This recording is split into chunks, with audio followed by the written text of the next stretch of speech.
रवि जडेजा ने बैट के साथ खुद को एक खेल दिया। उन्होंने भारत के साथ जमीले में फंसे और गेंद को चकमा दिया।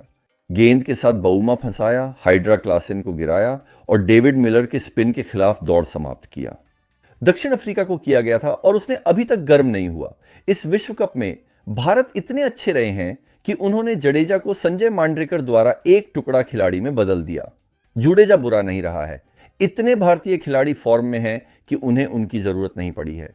जडेजा इस विश्व कप में लगभग हर दूसरी टीम के शीट पर पहला नाम होंगे, खासकर भारतीय पिच पर। भारतीय होम टीम बहुत अच्छा खेल रही है। जैसे मुझे पता नहीं कि उन्हें रविंद्र जडेजा की जरूरत है या नहीं। वे उनके बिना भी जीत सकते हैं। इस विश्व कप में भारतीय गेंदबाजों को देखने लायक है। इस टूर्नामेंट में भारत के पास 3 सबसे अच्छे गेंदबाज हैं। शमी अच्छा स्ट्राइकर है, जुड़ासिया विकेट ले रहे हैं, चोट नहीं लग रही। कुलदीप के नंबरों में कुछ गलत नहीं है, सिराजा नंबर ठीक। भारत इतने अच्छे रहे हैं कि इस टूर्नामेंट में वे शाहजुल तकुआ को पहले ही ले गए। भगवान 3 मैचों में खेले और किसी गेंद का सामना नहीं किया और केवल 17 ओवर दी। पाकिस्तान के खिलाफ उन्होंने 2 ओवर गेंदबाजी और बल्लेबाजी नहीं की। भारत ने जादूगर को उस बच्चे में बदल दिया। तो आप उसे खेलने देते हैं, लेकिन उसे कोई इरादा नहीं है। अब उन्होंने जडेजा का उपयोग किया है और यह मैच से पहले ही टूर्नामेंट में अच्छा रहा है। लेकिन कभी कभी उन्हें अधिकतर समय धारक गेंदबाज के रूप में इस्तेमाल किया जाता है ताकि वे हमला कर सकें। जब स्थितियां उसके पक्ष में थीं तो वह मामला ऐसा नहीं था। इंडिया ने पहले ही इस्तेमाल करने का फैसला किया था और उसने 138 गेंदें डाली थीं। आज उसे यहां लाया गया क्योंकि केशव महाराज ने पहले किया था और वह गेंदबाजी कर रहा था कि क्वेंटिन डी कॉक पर था। भाउमा भी अच्छे स्पिनर हैं। धीमे बाएं हाथ के खिलाड़ी के खिलाफ थोड़ा ज्यादा संघर्ष करता है। बेशक आज धीमा कहना विरोधाभास है। यह गेंद 4 डिग्री घूमी, लेकिन यह लगभग 100 किमी प्रति घंटा की गति से किया गया। गेंद को ज्यादा सीधे हटाने के लिए गर्मी है। हेनरिच क्लासन अगला था, एक आदमी जो पैसे प्राप्त करता है क्योंकि वह स्पिन कैसे खेलता है और वह सब जगह पर इसे तोड़ रहा था। यही नहीं, बल आनंद लेता है। क्लासन झाड़ू करने के लिए उतरता है। शायद बाहरी टुकड़ा होगा, लेकिन ऐसा नहीं। और स्पिन के खिलाफ दक्षिण अफ्रीका की सर्वश्रेष्ठ वेपन गई। डेविड मिलर को स्पिन को अच्छी तरह से नहीं खेल सकते थे। कुछ साल पहले उसने बदलाव किए, स्वीपिंग बेहतर हो गए और औसत खिलाड़ी से व्यक्ति बन गए हैं जो हर जगह तोड़ सकता है। 59 के लिए 5 में स्टंप्स के बीच चलकर दूसरे पैडल स्वीप की कोशिश की। वह चला गया। वहां से खेल स्पष्ट रूप से समाप्त हो गया था, लेकिन अभी भी निर्दयी एसएलए पर अपराध हुआ था और जुडोजा अपना 5वां विकेट लेता। उन्होंने अपने वनडे विश्व कप में तीसरा हिस्सा खेला। पहले गंदा गेंदबाजी करने की जरूरत नहीं थी, बस उसे इस तरह की जरूरत नहीं थी। वह वक्त आया जब भारत ने दक्षिण अफ्रीका के खिलाफ अंतिम खेल में बदलाव लाया।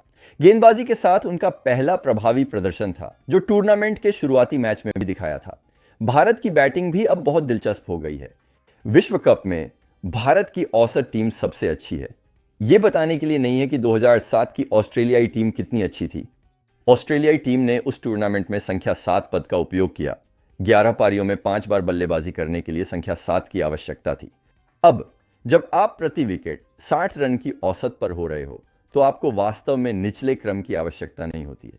अब तक इस विश्व कप में भारत को अपने संख्या 7 की आवश्यकता हुई है 8 इनिंग्स में।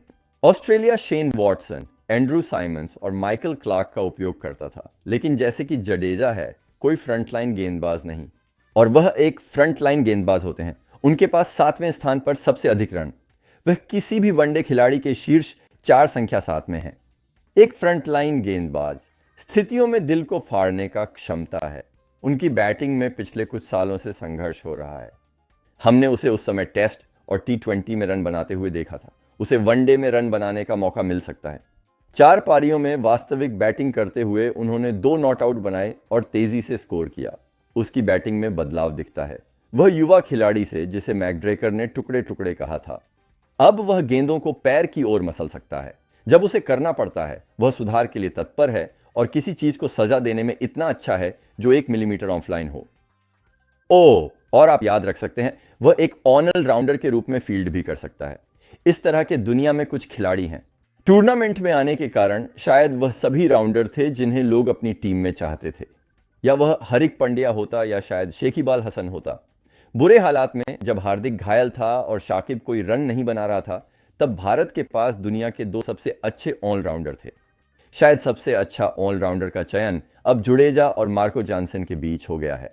इस टूर्नामेंट में दक्षिण अफ्रीकी ने नई गेंद के विकेट्स की मात्रा ली है और महत्वपूर्ण पारी भी खेली है।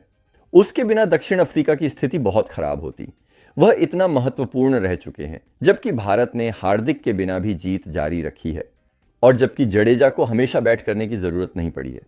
भारत 8वां है और शायद उनके दो महत्वपूर्ण लोग या तो भूमिका निभाने वाले खिलाड़ी हैं या पूरी तरह टीम में नहीं है।